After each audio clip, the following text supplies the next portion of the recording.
ان سے کہہ دو کہ خدا کی ہدایت یعنی دین اسلام ہی ہدایت ہے۔ القرآن والحکیم۔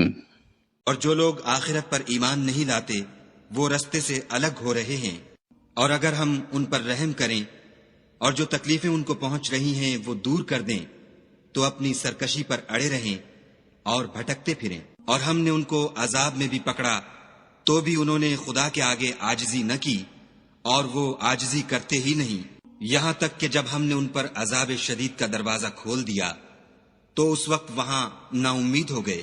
اور وہی تو ہے جس نے تمہارے کان اور آنکھیں اور دل بنائے، لیکن تم کم شکر گزاری کرتے ہو۔ اور وہی تو ہے جس نے تم کو زمین میں پیدا کیا اور اسی کی طرف تم جمع ہو کر جاؤ گے۔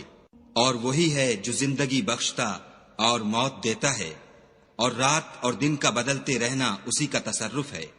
کیا تم سمجھتے نہیں؟ بات یہ ہے کہ جو بات اگلے کافر کہتے تھے اسی طرح کی بات یہ کہتے ہیں کہ جب ہم مر جائیں گے اور مٹی ہو جائیں گے اور استخوان بوسیدہ کے سوا کچھ نہ رہے گا تو کیا ہم پھر اٹھائے جائیں گے؟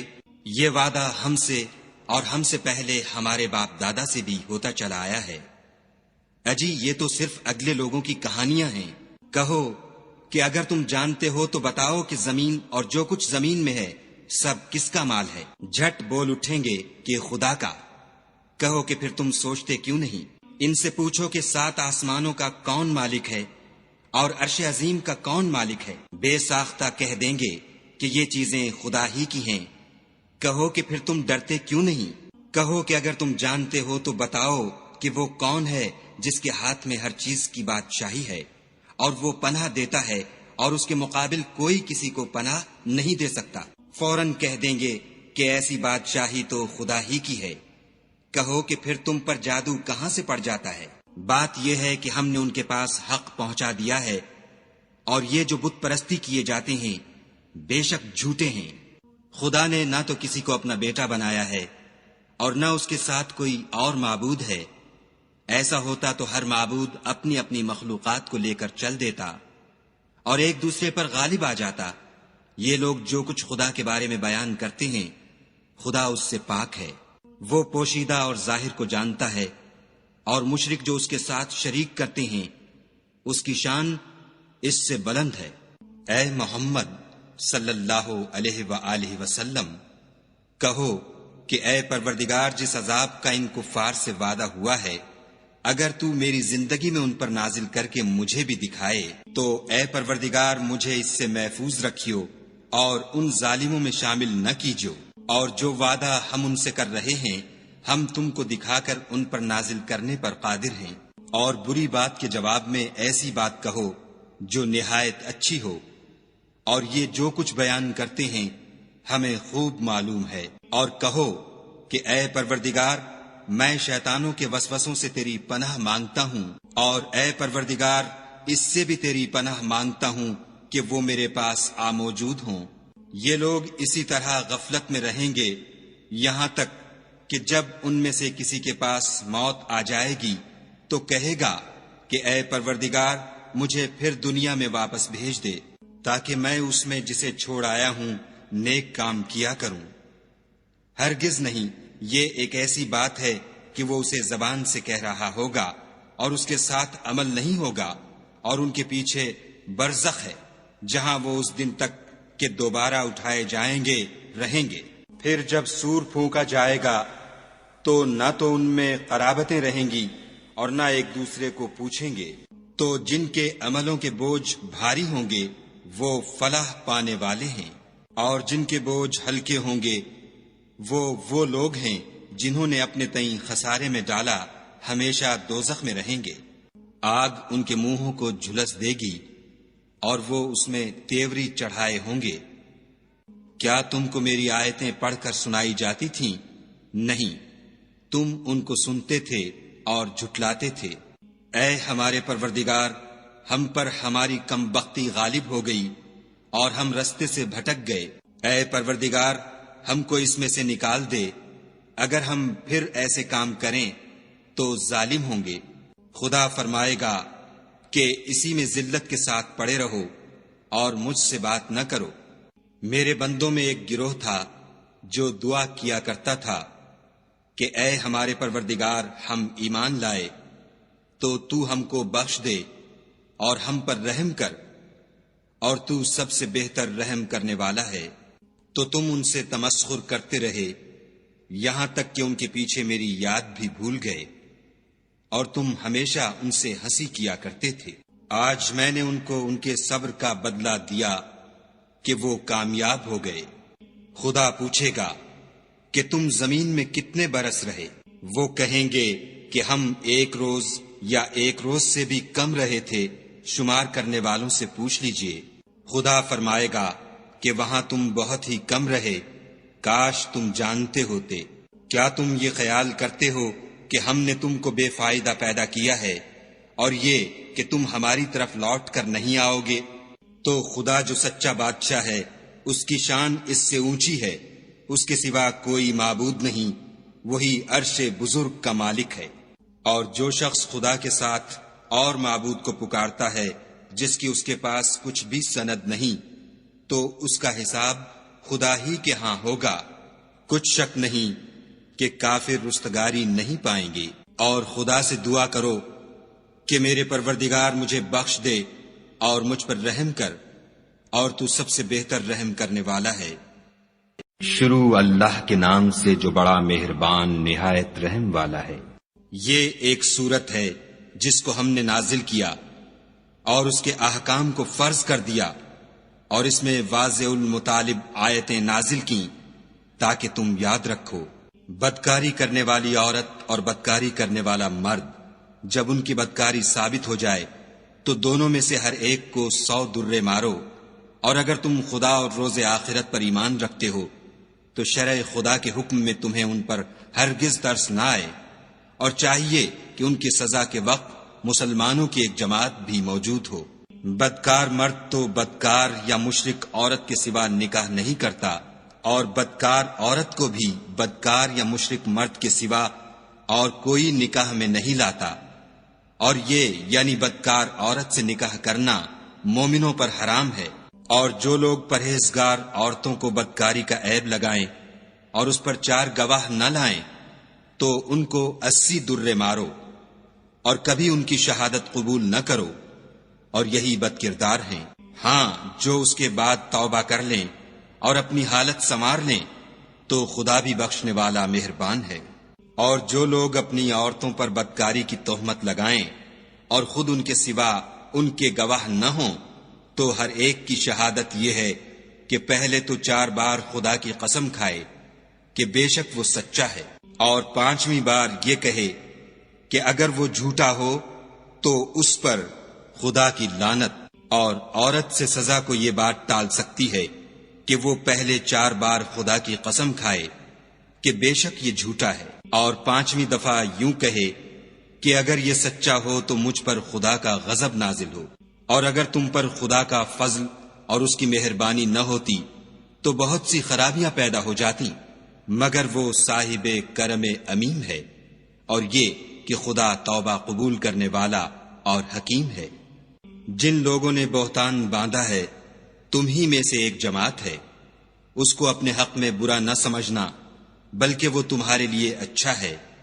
ان میں سے جس شخص نے گناہ کا جتنا حصہ لیا اس کے لیے اتنا وبال ہے، اور جس نے ان میں سے اس بہتان کا بڑا بوجھ اٹھایا ہے اس کو بڑا عذاب ہوگا۔ جب تم نے وہ بات سنی تھی تو مومن مردوں اور عورتوں نے کیوں اپنے دلوں میں نیک گمان نہ کیا، اور کیوں نہ کہا کہ یہ صریح طوفان ہے؟ یہ افطرا پرداز اپنی بات کی تصدیق کے لیے 4 گواہ کیوں نہ لائے؟ تو جب یہ گواہ نہیں لا سکے تو خدا کے نزدیک یہی جھوٹے ہیں۔ اور اگر دنیا اور آخرت میں تم پر خدا کا فضل اور اس کی رحمت نہ ہوتی تو جس شغل میں تم منہمک تھے اس کی وجہ سے تم پر بڑا سخت عذاب نازل ہوتا۔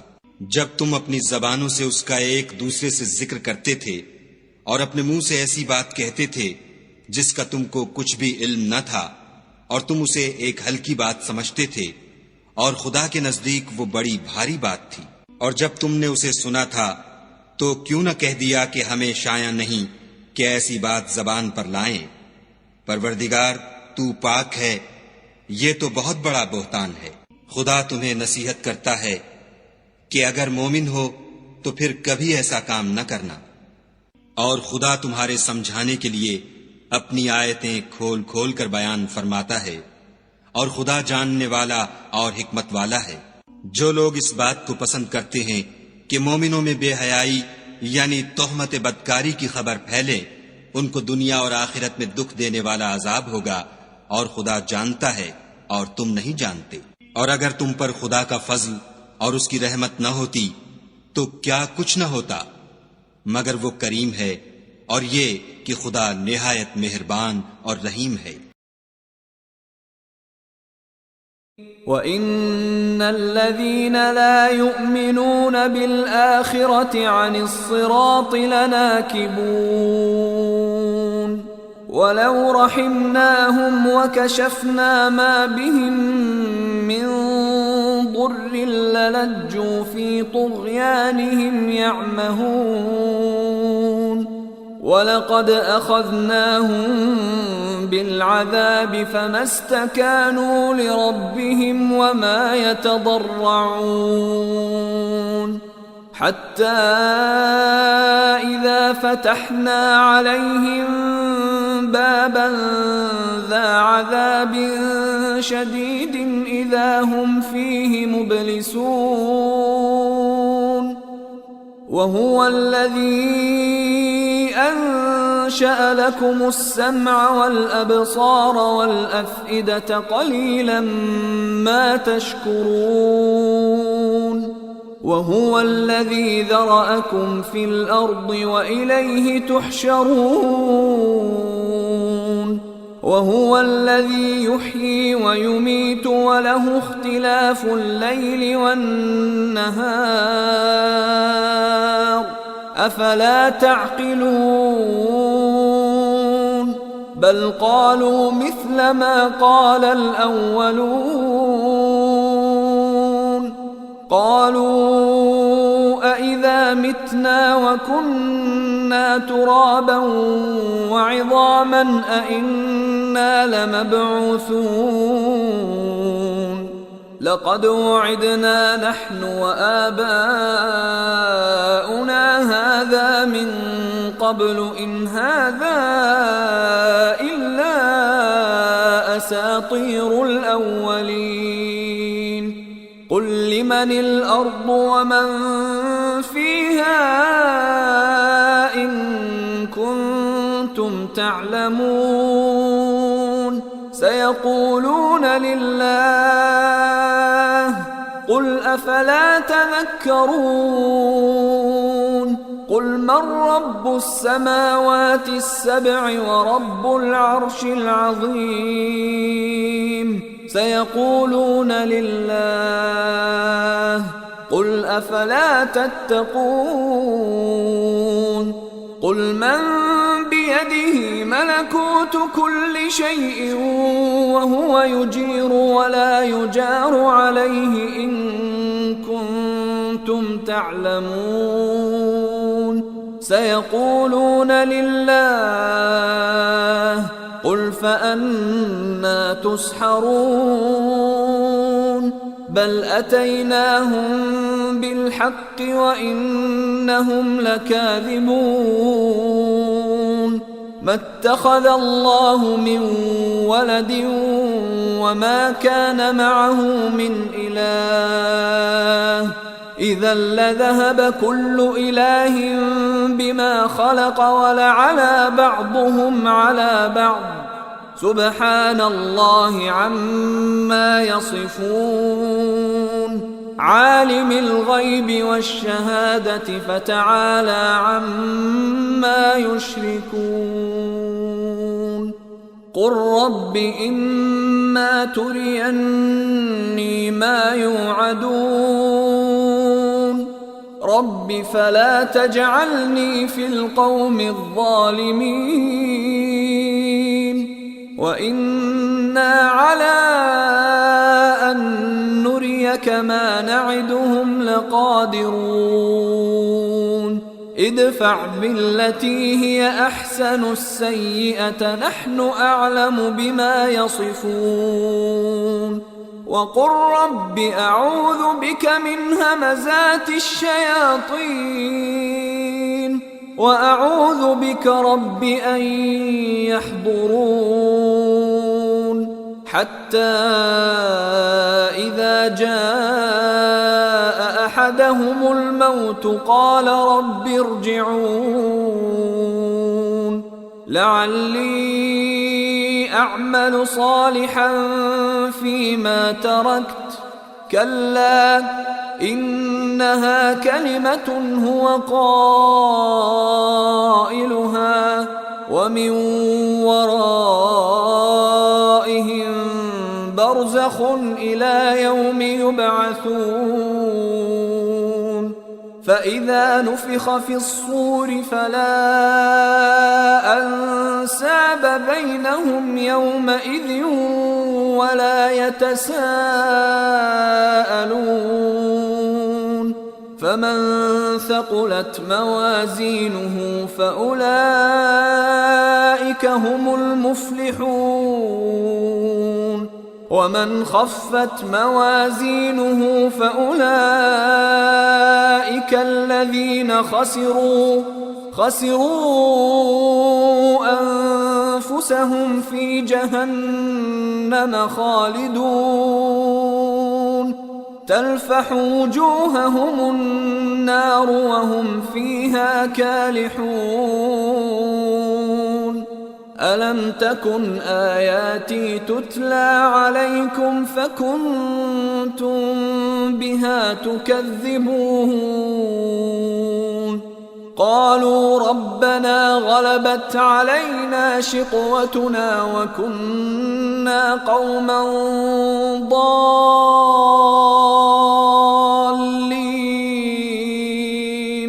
ربنا أخرجنا منها فإن عدنا فإنا ظالمون قال اخسأوا فيها ولا تكلمون إنه كان فريق من عبادي يقولون ربنا آمنا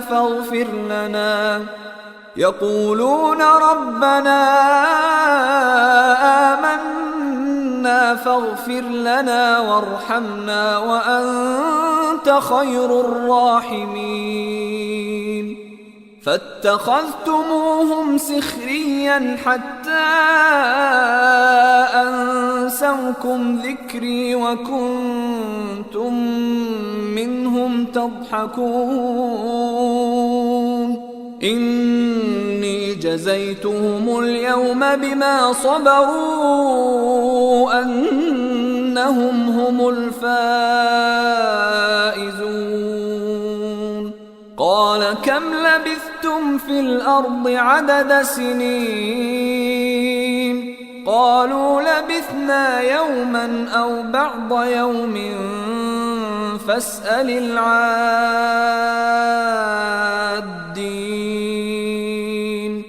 قال إن لبثتم إلا قليلا لو أنكم كنتم تعلمون أفحسبتم أنما خلقناكم عبثا وأنكم إلينا لا ترجعون فتعالى الله الملك الحق لا إله إلا هو رب العرش الكريم ومن يدع مع الله إلها آخر لا برهان له به فإنما حسابه عند ربه إنه لا يفلح الكافرون وقل رب اغفر وارحم وأنت خير الراحمين أعوذ بالله من الشيطان الرجيم بسم الله الرحمن الرحيم سورة أنزلناها وفرضناها وأنزلنا فيها آيات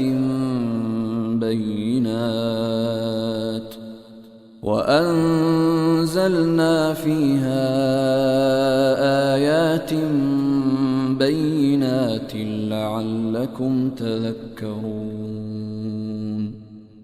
الزانية والزاني فاجلدوا كل واحد منهما 100 جلدة ولا تأخذكم بهما رأفة في دين الله إن كنتم تؤمنون بالله واليوم الآخر وليشهد عذابهما طائفة من المؤمنين الزاني لا ينكح إلا زانية أو مشركة والزانية لا ينكحها إلا زان أو مشرك وحرم ذلك على المؤمنين والذين يرمون المحصنات ثم لم يأتوا ب4 شهداء فاجلدوهم 80 جلدة ولا تقبلوا لهم شهادة أبدا وأولئك هم الفاسقون إلا الذين تابوا من بعد ذلك وأصلحوا فإن الله غفور رحيم والذين يرمون أزواجهم ولم يكن لهم شهداء إلا أنفسهم فشهادة أحدهم 4 شهادات بالله إنه لمن الصادقين والخامسة أن لعنة الله عليه إن كان من الكاذبين ويدرأ عنها العذاب أن تشهد 4 شهادات بالله إنه لمن الكاذبين والخامسة أن غضب الله عليها إن كان من الصادقين ولولا فضل الله عليكم ورحمته وأن الله تواب حكيم إن الذين جاءوا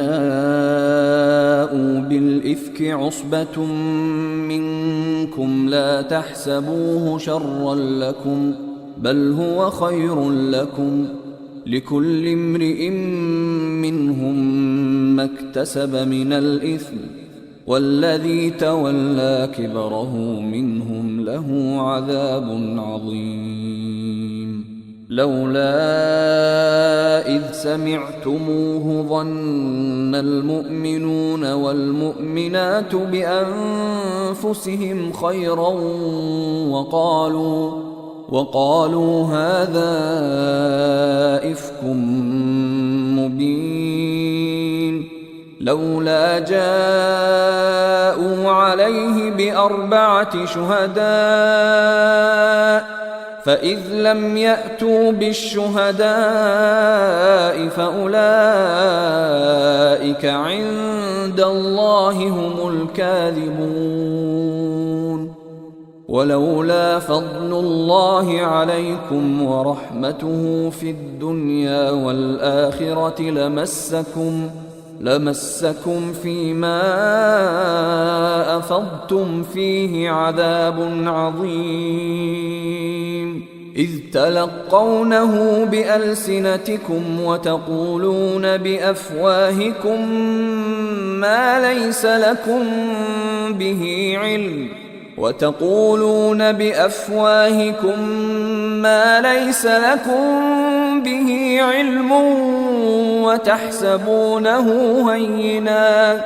وتحسبونه هينا وهو عند الله عظيم. ولولا إذ سمعتموه قلتم ما يكون لنا أن نتكلم بهذا سبحانك هذا بهتان عظيم. يعظكم الله أن تعودوا لمثله أبدا إن كنتم مؤمنين. ويبين الله لكم الآيات والله عليم حكيم. إن الذين يحبون أن تشيع الفاحشة في الذين آمنوا لهم عذاب أليم في الدنيا والآخرة والله يعلم وأنتم لا تعلمون. ولولا فضل الله عليكم ورحمته وأن الله رؤوف رحيم. صدق الله العظيم. وما خلقت الجن والإنس إلا ليعبدون. और मैंने जिन्न और इंसानों को इसलिए पैदा किया है कि मेरी इबादत करें।